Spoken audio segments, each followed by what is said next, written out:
Makes me sad when I'm not here. I live in Chicago, which You can come back. wants to be Philly. Look at the neighborhoods. There's no place like Philly. We're good? Okay. Well, I'll start. Hi everyone. I'm Nina Sasha. I'm the Director of Communications for an organization called Media Impact Funders. We are an association of funders who support media and journalism in the public interest. So this is the kind of film that many of our funders would support. We're based here in Philadelphia, but our work is national and increasingly international. So Ruth, I just want to say thank you so much for inviting me into this conversation. I really enjoyed this film personally, and I think that it's important for a couple of reasons. Also, I'll say that in my role at Media Impact Funders, I have been trying to alert philanthropy to connections between attacks on reproductive health and democracy. That's kind of like my side hustle in my job. And so I'm just really thankful to be here. A couple things that I want to mention. I've been influenced by a lot of amazing women in my life, but two in particular I want to call out. The first is Mindy Kaling, who made me feel confident in being an Indian woman in America and just figuring out what that was like. The second is Lizz Winstead. When I met her about 5 years ago, it was the first time that I really felt okay with the choice that I made 20-some years ago to have an abortion, because there is a lot of shame and stigma associated with that decision. And for the first time when I met Liz, she was so joyful. And she was like, no, it's actually okay. This is a thing that you can do. And so your film, bringing her spirit and her movement to life is just so critically important in the work that we need to do to change the narrative around abortion and abortion access and reproductive health. So thank you so much. She's incredible. Yeah, she is really, like, I know this film is about Lizz Winstead, but like, I just have to say a little something about Mindy Kaling. When we talk about the issues that women face and deal with, Mindy Kaling figured out a way to make a multi-generational series, in Never Have I Ever, It's a kid's show that my kid wished had been on when she was growing up. So, we have slumber parties and we get together and we get in bed and we binge watch the whole thing, and I love that she did that. So anyway, back to Liz. Back to you. So my first question to you is, tell us how you got connected to Liz, how and why you decided to make this film. I know that you said before that you were just going to spend a year with Liz, and then it turned into 7. So 7. Talk to us about that journey. And they got sick of us. We just saw them today. This is an issue that was always really important to me. I met Liz in 2012. I had an immigration documentary that I was out on the road with, and I'm proud to say it was became a bit of a thorn in the side of the Department of Homeland Security at the time. Really proud of that. Because you were doing your job. I was doing my job, and I met Liz at a conference. She had just come out with her book, Liz Free or Die. I heard you were reading, and I had read her abortion story essay, and it really spoke to me in a major way. So, and this is particularly resonant here because while Liz was having an abortion in Minneapolis, I was having one here. And I think about this a lot because, especially in this location where we are right now, 2 blocks from here, I was in my dead-end job, not going anywhere when this all happened to me. And thank God I figured this out by myself because I had no one to help me. And so it was always really important to me. That was 2012 when I met Liz. And then 4 years later, and I was always a fan of what she did, and most people don't know that 2 women created the Daily Show because you never see women fronting it. That's a whole other thing. And so it was the night that Trump was elected when none of us thought that he would be elected, so my husband did. He was right. And like every shit show that happens, when a shit show happens, Liz would be on television to make sense of the shit. And so it was the night after the election, and she was on MSNBC talking about what was going to happen to abortion access, and I said, that's it. That is my next film. This is what I have to do. I have to call her up and see if she will let me make a film about her, because really I wanted to do it because I knew things were going to get a lot worse, but it was almost like I needed a lifeline. I needed to laugh. I needed to go through the experience and follow Liz and her team so that I could see it through that lens, because we knew that things were going to get a lot worse. How bad they were going to get, we did not know exactly how bad they were going to get. We didn't know. Unfortunately for us, they were planning the Magical Mystery Tour.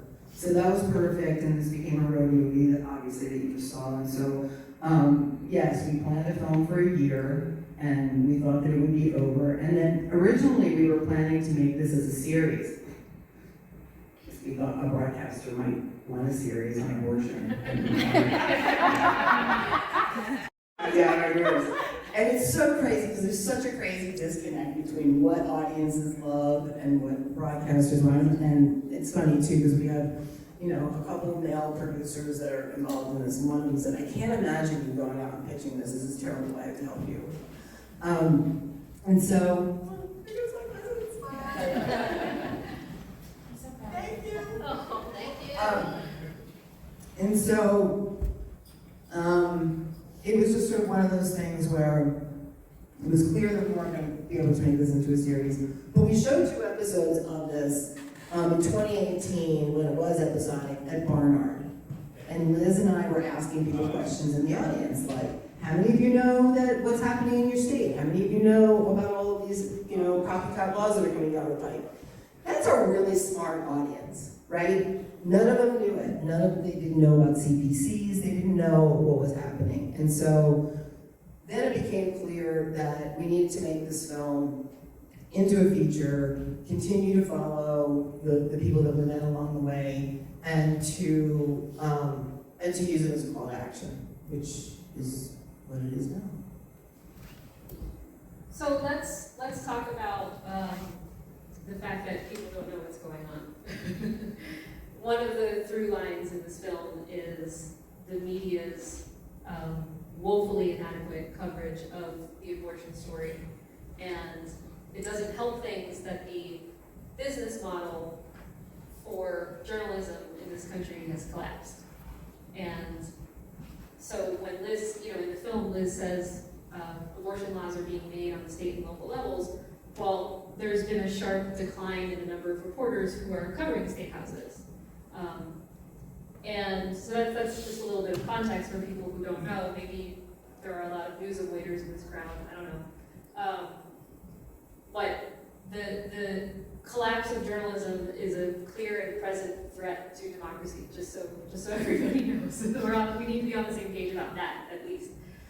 So what insights do you have about the media's role in this? What kinds of stories do we need? What does the media need to do?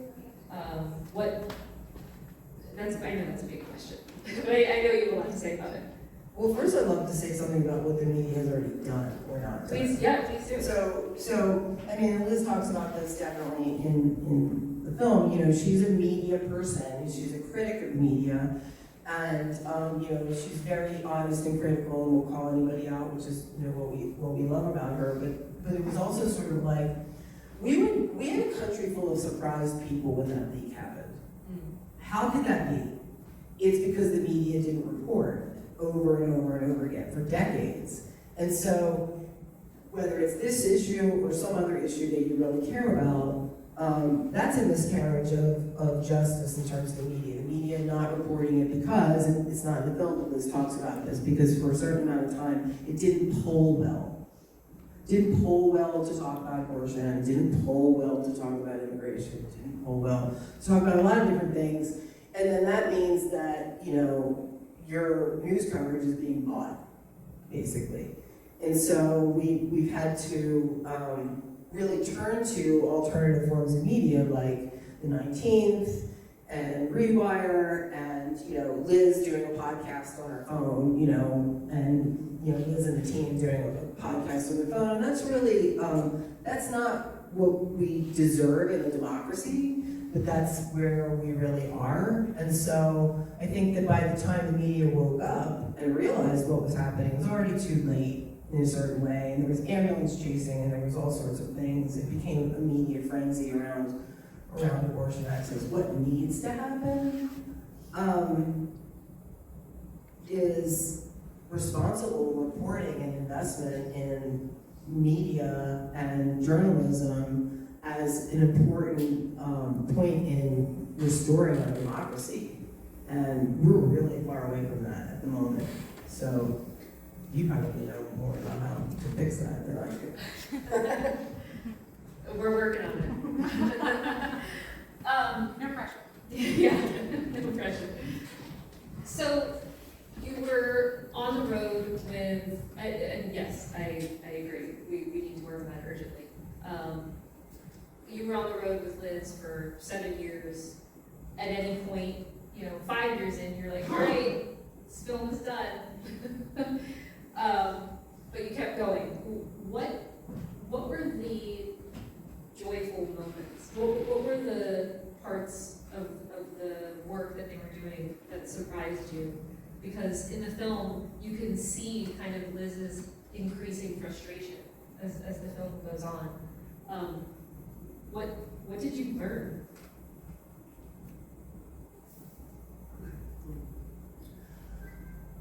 I think that, I learned a lot of things. I learned a lot about the great disconnect between what people's understanding of what abortion access is like in this country and what it actually is like. So everyone says Planned Parenthood, right? Planned Parenthood. And so we filmed in independent clinics all across the country because the lion's share of abortions happen in independent clinics. So, and that's all, you know, Liz started out going to Planned Parenthoods and doing benefits for them, but then, you know, saw that no one was going to these independent clinics to provide, you know, aid and comfort to them and support to them. So that was really, you know, that was something that I really learned about. I spent a lot of time thinking about abortion funds and the necessity for abortion funds and how really horrifying and unjust that is. Like, if you need gallbladder surgery, you don't have to get a fund for that. Your insurance pays for that.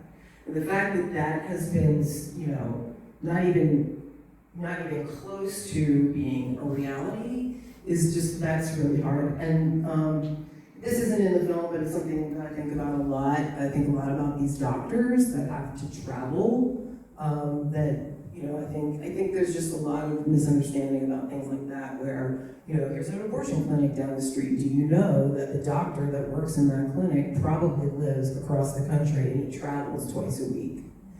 And so it's really this sort of like, it has had to become this sort of underground medical field, and that's just really unjust to me. So I think about that, I think about those things a lot, and I think about the fact that everybody has to participate. And one thing that I will say, and we talked about this a little bit in the media, one thing that really inspired me to make this film, especially being here right now, you know, it's election night and we're watching CNN and we see John King and he zeroes in on the suburbs of Philadelphia. Or we're watching MSNBC and, you know, Kornacki is doing the same thing. And I thought to myself, why why is that? Why is he zeroing in on these places that I know the people, I'm from there, I'm from the suburbs of Philadelphia. Why is this happening? And why do we have these very split households where, people don't talk about it? It's like, that's another big part of why we are where we are. If healthcare is politicized for women and people who need abortions, then why isn't Viagra politicized? I don't know.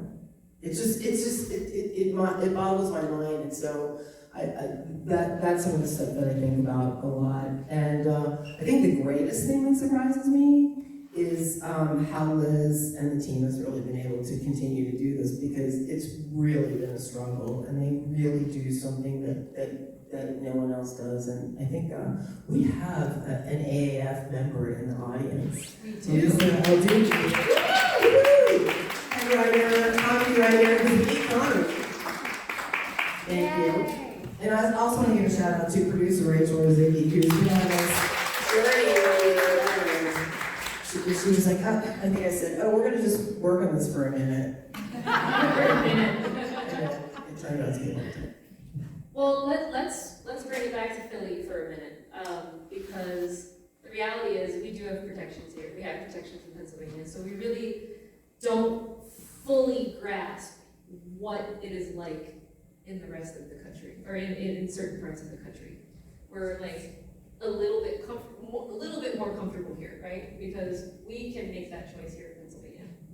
Except if someone needs an abortion and there are no appointments because people have come from everywhere else around you. For sure, and that is a big issue. But I'm saying, like, we don't understand what has happened at the Pink House. Right.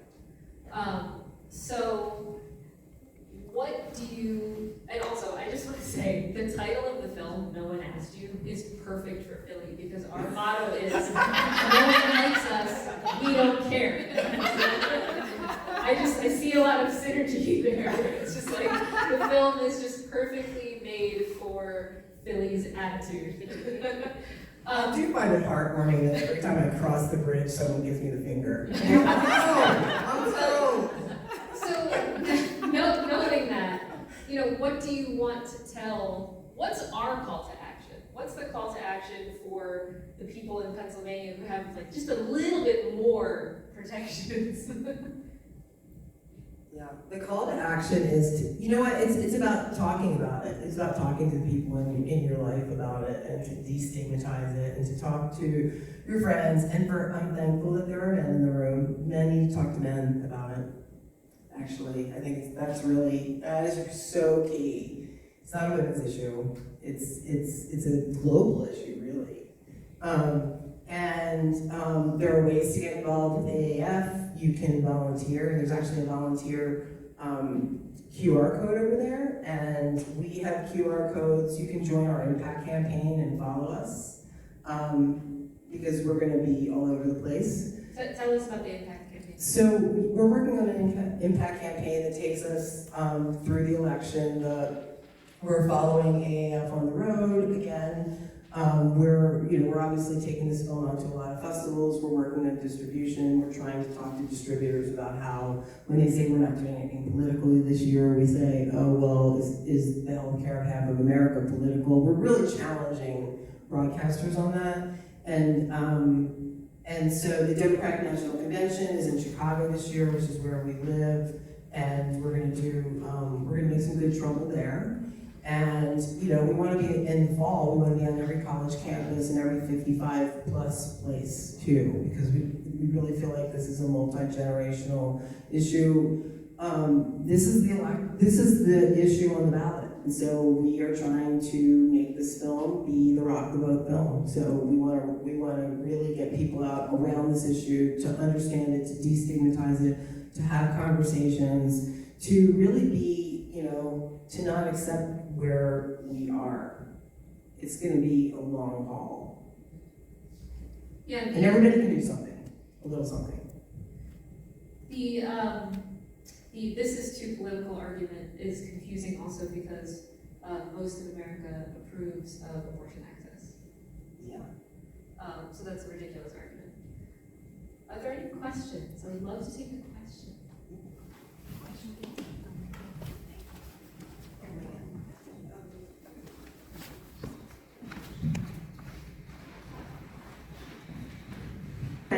Which is not ask a question when you ask a question, but I just wanted to offer something, which you said, in Pennsylvania, it's true, it's not as bad as at the Pink House.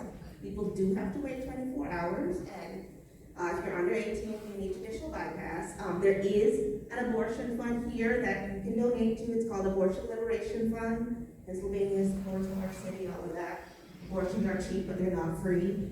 And there's also a case we brought by the Women's Law Project. Kara Martha was here earlier, but she left. But the Women's Law Project is a local organization that defends all the clinics from crazy protesters, and they do judicial bypass.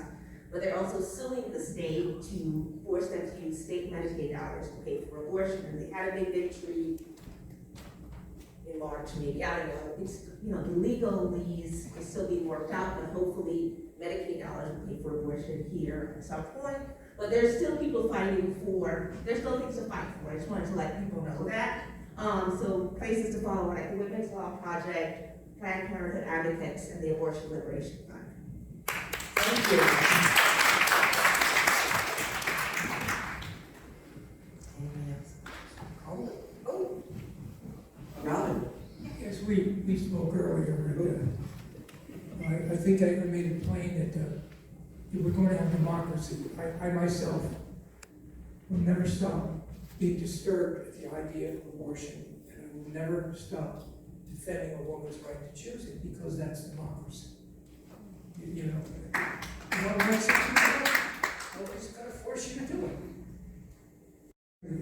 Both of you, either. What point do you think should be the cutoff point in terms of how long a pregnancy has lasted before? That is a question that is not my question to answer at all. Because everyone, for every pregnancy, there are a particular set of circumstances that only belong to the person who is pregnant.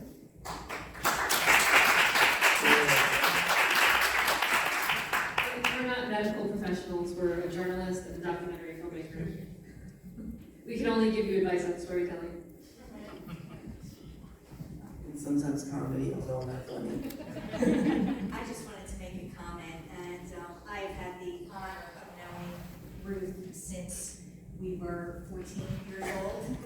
And yes, Pre-abortion. yeah.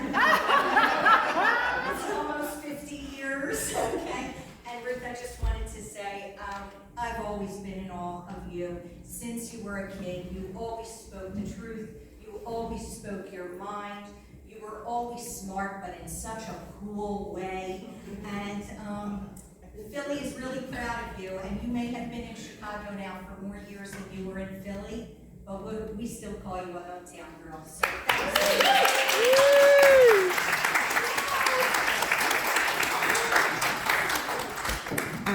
Can we?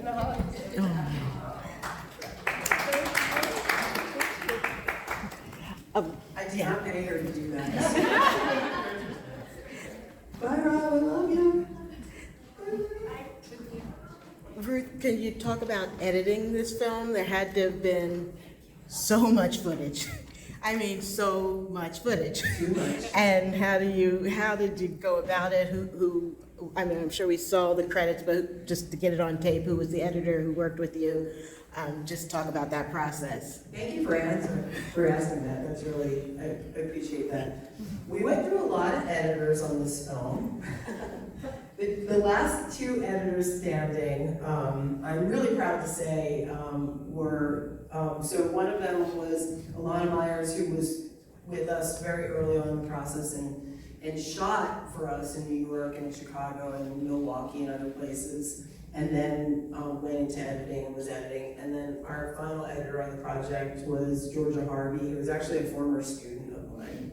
So I'm incredibly proud of that, because she really, especially there are certain parts of the film that really hit me, like Lizz's abortion story and many other things in the film, but there was a lot of nuance because there were a lot of parameters around the editing. Like here we're talking about the media underreported. So when you see documentary films all the time, you see, you know, editors go, here's a timestamp, let's use a news clip. And so I had to say, yeah, we're not using news. You see, there's news clips in there, but there's very few that are informing us about what's happening with abortion because I felt like it would be hypocritical of us to say the media is underreporting and yet we're using their work.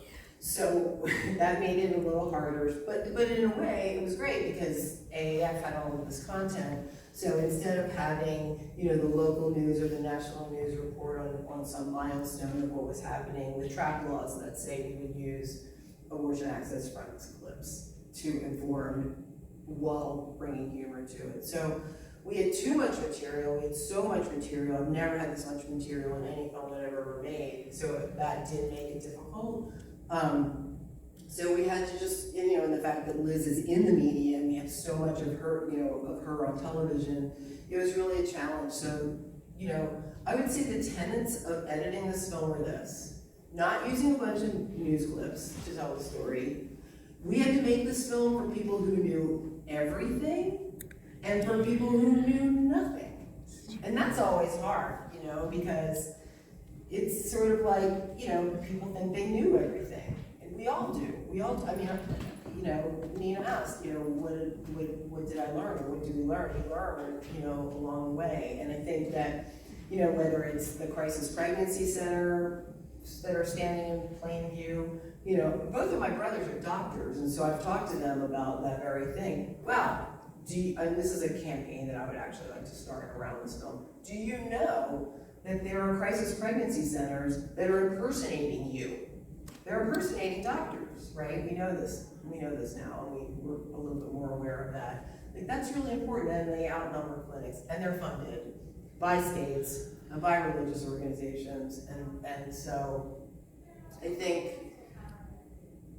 you know, that was the challenge, is like, make it entertaining, make it, you know, every time there's something kind of dark that happens, bring the humor out. It's almost like another tenet of this is talking about editors basically saying,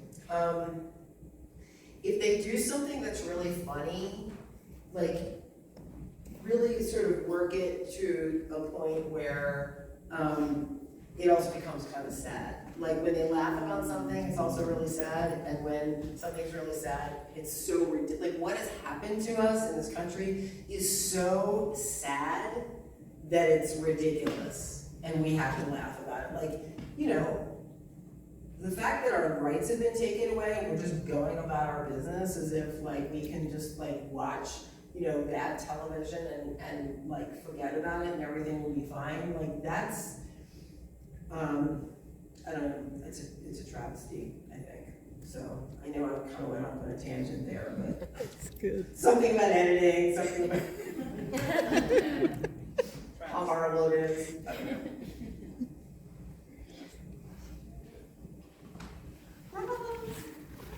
I went to art school with Ross. Here in Philadelphia. Did any of your older relatives influence you in any way to stand up for this type of activism? Yeah, my cousins left too. Okay, yeah, so this is a thing. And there's a card at the end that kind of talks about it, but it's really cryptic. So my great-grandmother was the breadwinner of the family. She had 3 children. She had a millinery store. Does anybody know what that is? It's a hat store in Trenton, New Jersey. And she died from complications from a self-induced abortion. And that was a story that got passed down to me from my grandmother to my mother. And I just remember being so blown away by that. So what happened is my grandmother and her 2 siblings grew up without a mother. You know, she was trying to take care of them, and by trying to take care of them, she lost her life. And that was profound for me. And so when I was 17 and I needed to have an abortion, it was sort of like, I have to do this. And I think that, you know, I would say that no, the people in my family are definitely not activists, but I think that, there was a reason that my grandmother wanted to pass that story down, and it was that you will be able to decide for yourself at some point, which I did. And I will really say, the abortion that I had saved my life. Full stop. I just wanted to mention, if nobody's ever seen it or heard of it, there's a movie specifically about that called Mother. It was made, and it was, if I'm not mistaken, also, most of these stories were from this area. I know they interviewed a doctor in the movie. It was about women that had died pre-1973 in search for abortion. And like Pennsylvania Hospital here on 18th Spruce, they had an entire floor dedicated to botched abortions. And I said after abortion came, they didn't have one person that came in. And that's where Dr. Carter was trained, was at the Pennsylvania Hospital. Pretty amazing. I also like we were talking about in the documentary, how one of their goals is to sort of normalize talk about abortion, and because it's been so stigmatized in such a ridiculous way, I think. And I just want to say, anybody that has kids, talk to your children. Part of their sex talk should be about abortion, and that's for boys as well. So my son, I like to torture with sex talks when he was at that age, but I was only in the car, so we couldn't jump out while we were moving. And we've done all the different things, passion, love, and responsibility, and health, and all that. And I said, well, there's one more thing we have to talk about. And it was about abortion. And I said, you know, I had an abortion. And he grew up with me, and he said, oh, were you like an irresponsible 16-year-old? And this is a person that grew up in a feminist house. So that message gets to them all. They are all getting the other message. The demonizing women, they are all getting it. They're getting it from every place that they turn. So don't think that your kids know. Tell them. Thank you for saying that, because the reality is that most people who are seeking abortions are parents. Well, he was shocked when I told him how old he was when it happened. Yeah. He was like, what? Yeah. But I mean, to your point, like, we need to normalize the abortion story. It's just people who want to make a choice about their families or whatever it is. So thank you for making that comment. I have two daughters who are 9 and 11, and I wanted to bring them here tonight, but they decided that softball was more important, which is fine, because they're kids. But it's just crazy to me to think that my daughters have fewer rights than I did when I was their age. It is unacceptable. It is just full stop, unacceptable. When they grow up, they're gonna have to think about what state they can live in, where they can make a choice. That is bonkers. The balkanization of this country is, we have to stop that. I know somebody that just graduated college last year, definitely comes from a very conservative family, and I wasn't sure where she was on this whole thing. She was talking about interviews after college, and she was like, yeah, I got this great job interview and a job offer in Texas. She goes, I mean, I can't move there though. And I really thought it was more about being far away from her family. And I said, what's that? And she said, well, no, I mean, I can't because of everything that's happened. I mean, it'd be too dangerous for me just in case of that. You think we were talking about another country? Right. Conservative background, Yeah. decided like the brightest star, you know what I mean? Like, she went somewhere else. She went to live somewhere else because she was like, that would be too dangerous. But that doesn't help the people that grew No, up I'm just living saying in those states, are right? already going to start getting a drain. Because there are people who live in those places that can't leave those places. Right. And so we have to really, like, we're safe here, right? Safe. We're safe in Illinois. Codified abortion in our Constitution in Illinois. Right. So like we're really not safe anywhere, and we do have to keep fighting for places like Texas. But Right? I'm not saying not to fight. No, I'm for just sure. saying The down the line, what you see is for a sure. train from those places. Yeah. For sure. For sure. The people But that I'm go talking there about the people that are can't leave those places. What's that? I'm just talking about the people that can't leave those places. Everyone knows that there are people that can't Right? leave those places, and it's Yeah. why we're fighting this forever. Yeah. Right. I'm agreeing. I'm agreeing with you. Ruth, any words you want to impart on this audience? if this matters to you, there's something that you can do, I'm sure. So sign up for AAF, sign up for us. And just, again, just talk to the people in your lives about it, because it's, you know, we are living in these times that, you know, even though we kind of saw this coming, it feels bizarre to be in it right now. And yeah, tell people to see the film. Maybe you know people in Texas, maybe you know, we actually just won a really big film festival award in Texas, which really made us feel great. Yeah, woo! The big prize at the Film Festival in Texas, and we were really honored too, because it was sad when people came to the screening. Like they are people who live in a state where it is illegal. So, and so especially, you know, talk to people about it who live in different states, that it's critical. Maybe talk to, if you know young people, you know, if you have teenagers, if you have, you know, your kids have friends. I feel like everybody should make a plan. Everybody needs a plan, because if something were to happen, you know, you need to know what you would do.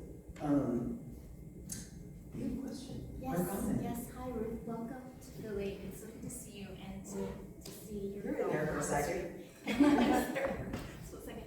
Tell us where you're going to be next. Where can people see your film next? So,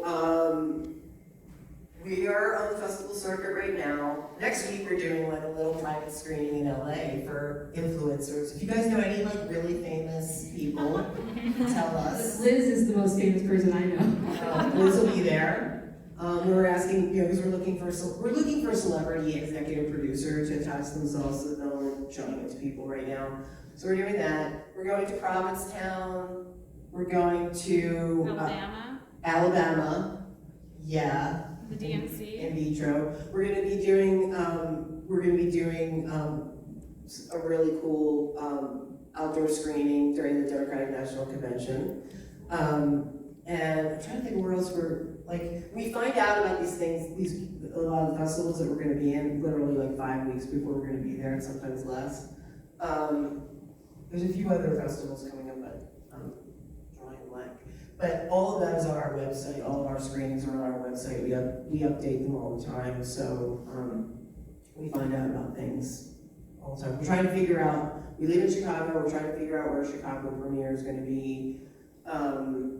And then after the election, we will then do international festivals. We really have been trying to stay in the States, where we feel like this is pretty important, but also this is definitely an international issue, and this is part of a consortium of organizations that is really doing a lot of really great activism work in Europe. So we will follow them there. We're looking at some festivals in Europe.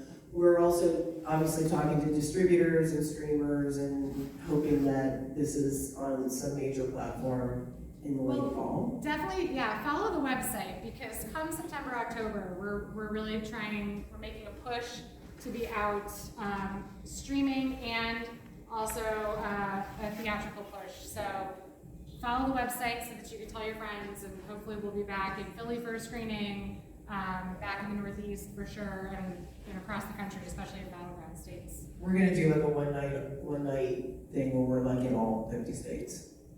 And hopefully on more than 50 screens too. Like 200. 150. A lot of screens. And we'll have people, comics, hopefully Liz and Sarah Silverman, and people like zoom in. That's what we're working on. Great. Cool. Ruth, thank you so much. Thank you.